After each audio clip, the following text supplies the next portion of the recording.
How are you? I'm glad you reached out to me to help you. Of course, I don't mind. So this is limiting reactant question. There's many ways actually to answer limiting reactant question. So I'm not sure what way your teacher is using, but I'll just teach you one way, and then if you don't like it, there's also other ways, okay? So the reaction is like this. Ammonia plus oxygen gives me NO and H2O. And the question says you have 20 grams of ammonia and 50 grams of oxygen. And they're asking you for the limiting reagent. That means which one is going to finish first. Okay, is it going to be the NH3 or the O2? Now, you don't want to make the mistake and say NH3 because you don't look for the smaller number. That's not what this is about. Okay, you have to see which one is going to make less product. So the first thing you want to do, steps, you want to change gram to mole. That's always the first thing. Okay, so 20 grams of ammonia, change it to mole. The molar mass of ammonia is 17. 1 nitrogen and 3 hydrogen. If you add that together, you get 17. So do 20 divided by 17 grams per mole. Okay, that's going to give you 1.176 mole. Okay, we change that to mole. And then do the oxygen, 50 gram, change it to mole. Molar mass of oxygen is 32. That's O plus O. 2 O's together gives us 32. So 50 divided by 32 grams per mole, that's going to give us 1.56 mole. Okay, I hope I calculated these right.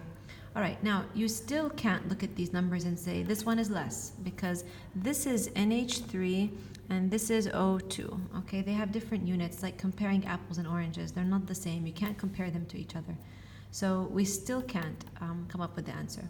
Now what we need to do is see this much NH3, how much NO will be produced.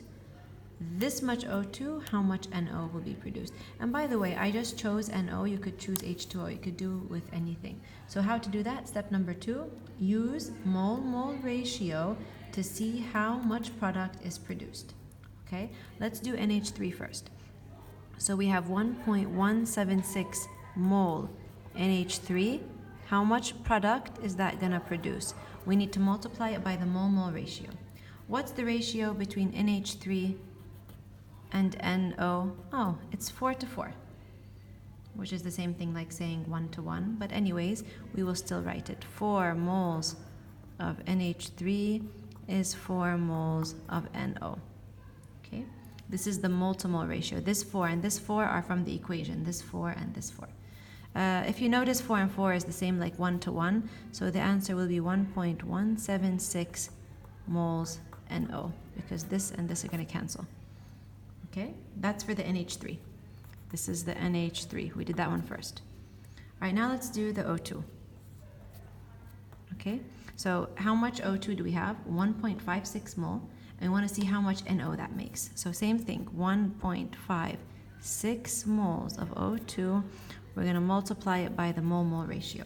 Okay, what's the mole ratio between oxygen and NO? 5 to 4.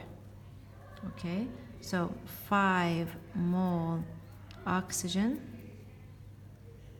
4 mole NO. Okay, and remember, if oxygen is up here, it should be down here, so the units can cancel.